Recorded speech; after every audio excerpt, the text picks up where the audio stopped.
So without wasting much time, I would like to talk to you about the difference in the mechanism of action of all the intra-articular injections that we use for osteoarthritis of the knee, and looked at the current evidence for us to make an informed decision. So someone just asked, what is the pathophysiology of osteoarthritis? Sometime back, I think Dr. Telang asked.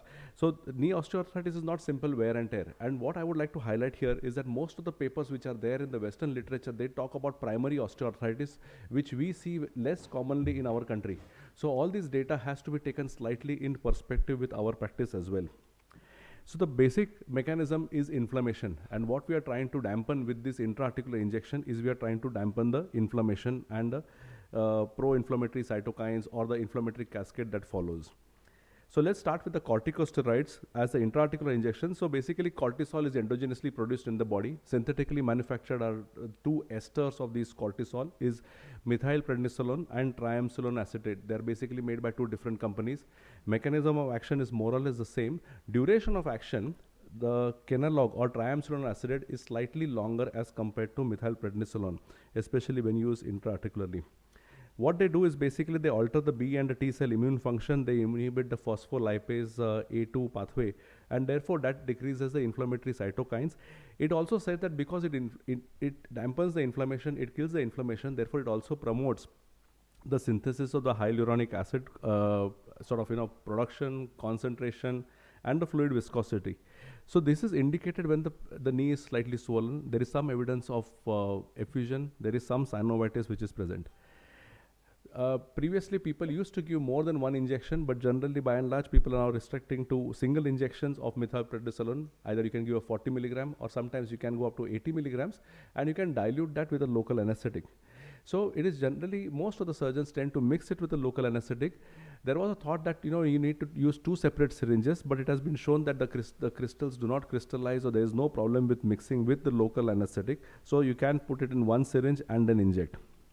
The problem is that after with corticosteroids, there is some skin depigmentation, cutaneous atrophy, fat necrosis, which can be seen, especially when the patient comes for a knee replacement. You can see some depigmentation. Those are the hallmarks that the patient has taken corticosteroids in the past. There was a concern with cartilage breakdown and that the steroids or these local anesthetics are toxic to the cartilage. This happens only in massive doses. This does not happen with the doses that we are giving in on a single shot basis. So if this is given as an infusion or in massive doses, especially in animal models, it has been shown that it is toxic to the cartilage. Moving on to the next one, which is the viscosupplementation, the polymers or the hyaluronic acid. So basically it is an essential component of the proteoglycans. It entangles between the collagen fibers and it gives compressive strength to the articular cartilage. So in vitro, the hyaluronic acid is manufactured either by using the recombinant DNA technologies or from the rooster comb. So it is of animal origin. It increases the viscosity of the intra-articular fluid and also decreases the inflammation. And therefore it gives as decreases the slight amount of friction which is there and helps mobilize the joint, lubricates the joint. There used to be 3 injections which used to be given at an interval of either 3 weeks, 6 weeks or 3 months, but nowadays we get them in a one single 6 ml syringe. The most popular brand is Synvis one, but there are not a lot of generics which have come to the market. Now what we have to remember is whether they are high molecular weight like 6 million Daltons or low molecular weight. The high molecular weight definitely are more efficacious, they are more popular and they are better, so they are the ones to be used. There can be a slight risk of flare-up of inflammation after we give the injection, but it is still lesser than what is encountered with steroids. We come to the PRP injections next. PRP, what is PRP? PRP is basically any volume of plasma which has got more platelet concentration as compared to the normal peripheral smear or the normal blood which is there. PRP injections are to be given 3 injections over 3 weeks. They have got various growth factors, vascular derived endothelial growth factor, fibroblast growth factor, the tumor growth factor, and these growth factors basically have regenerative capacity, so they also act by killing the inflammation, promoting growth, and therefore they are supposed to be counterprotective, and they would stimulate the endogenous production of hyaluronic acid is what the theory is there behind it. Currently, the FDA has not approved it for intra-articular injections. We have all been using it for plantar fasciitis, for tennis elbows, for enthesopathies, for different sides of the body, but except the joint, intra-articular injection is off-label use. So PRP by and large can be leukocyte rich or leukocyte poor. So what we are interested in intra-articular is leukocyte poor. The adverse effect are there can be some transient swelling, but this is still less if you are using a leukocyte poor PRP. Now, there are various companies which supply PRP kits. Like, for example, the sports medicine guys have Arthrex, there are Indian manufacturers, there are a lot of local manufacturers who supply. But what we have also seen when I was preparing this talk and talking to a lot of people, most of the people have started manufacturing or getting PRP within their own hospital setups, speaking to their pathologist. So basically, you take some 15 ml of blood or whatever volume of blood you require, you spin it with your pathologist. That's the first spin. The first spin gives you a buffy layer of platelets. You isolate the buffy layer of platelets, put them into another sterile container, spin it again. That's a hard spin or the second spin, and that gives you a platelet pellet at the bottom. And this platelet pellet is a concentrated platelets that can be mixed with the rest of the little amount of plasma, and that gives you your PRP. So this is how you make PRP in your own pathology lab or in your own hospital. Now the problem is, why did people start making on their own? Is because all these different companies, they had different activating factors, they had different speed at which they used to spin, they used to have different speed at which they were isolated. So there was no standardization, and that is where the problem came. Now we have gone one step ahead. Now this is a product called Osinext. It is available in city of Bombay. It is made by Wokhart. It is sort of a in-house or Atmanirbhar Bharat kind of a product. This is one step ahead than a PRP. It is growth factor concentrate. So in which they are providing you a syringe. They are providing you a medium in which the platelets are physically sort of broken down and the growth factors are released, and then what we get in a syringe is a growth factor concentrate. So they have done some studies, they have published in lesser known journals. I've spoken to a few of the authors, and they said that though the numbers are very less, it seems a little promising. There is no harm in giving that. Stem cells, it is very new. I personally have not used any stem cells intra-articularly. We have used stem cells for AVN, but yes, they are available in India right now. They are currently quite exorbitantly expensive. In my opinion, I have not come across anyone, except for Dr. Mudit Khanna, who worked with Tosinext in the previous slide. He has used only 2 or 3 cases where he has used adipose-derived stem cells. So let's look at the literature. So what the first thing we go to is the Cochrane reviews. The Cochrane reviews suggest that viscosupplementation for knee osteoarthritis, it provides pain reduction. It provides pain reduction better than a placebo. So this is very important that they have compared it with a placebo, and it is slightly better than steroid. So most of these articles are published in journals which are dealing with sports medicine, physiotherapy, general practice, article, sort of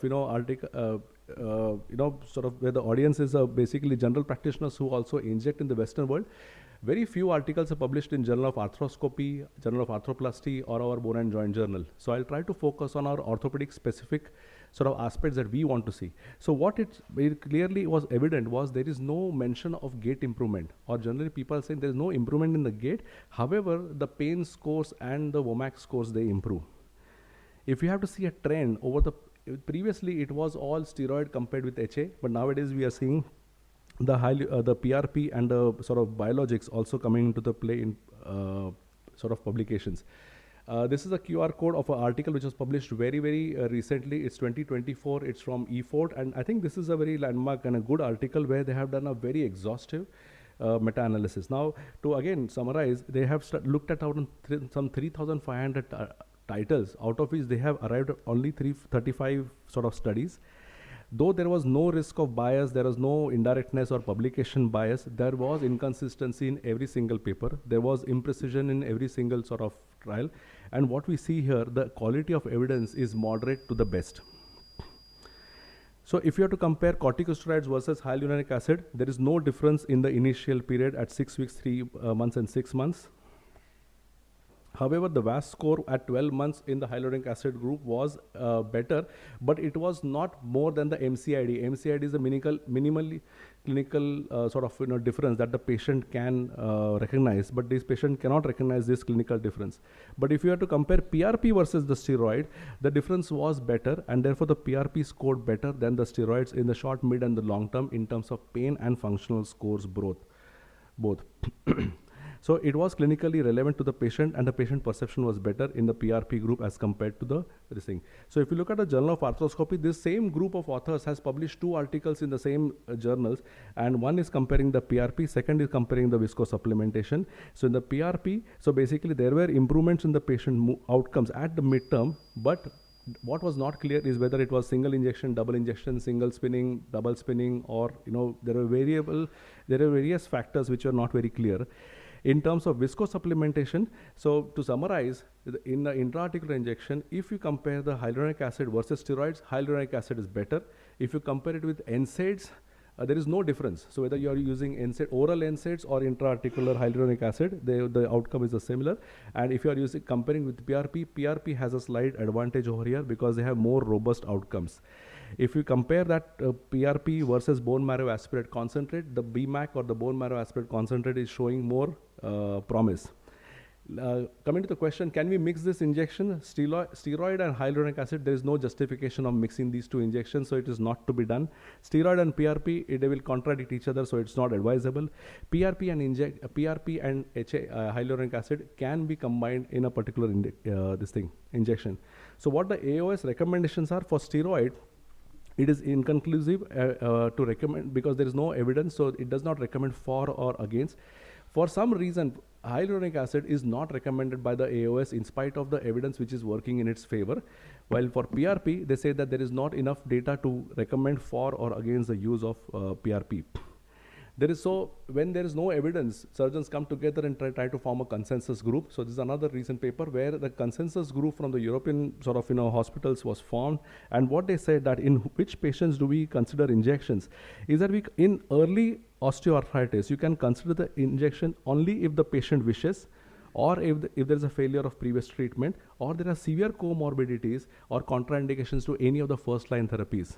Or in case of severe osteoarthritis, you can do that only if the patient is having mild or moderate pain. Again, if the patient wishes to undergo an injection, or if there is a contraindication to any surgery. So lastly, what I would say, our practice is what is in sync with what the recommendations are, that you do it only for symptomatic patients who have failed a more than 3-month trial of a conservative treatment. Offer it only on the first visit, only if the patient is having any contraindication to NSAIDs or is not willing to take any painkillers or medicines, or the patient is unfit for surgery. The VAS course and X-rays should be done, some sort of imaging should be done to make sure you're not treating anything else. And viscosupplementation can be used only to decrease the NSAID consumption. It is not going to alter the natural history of disease. That is all I would like to summarize from whatever I have read. Thank you very much.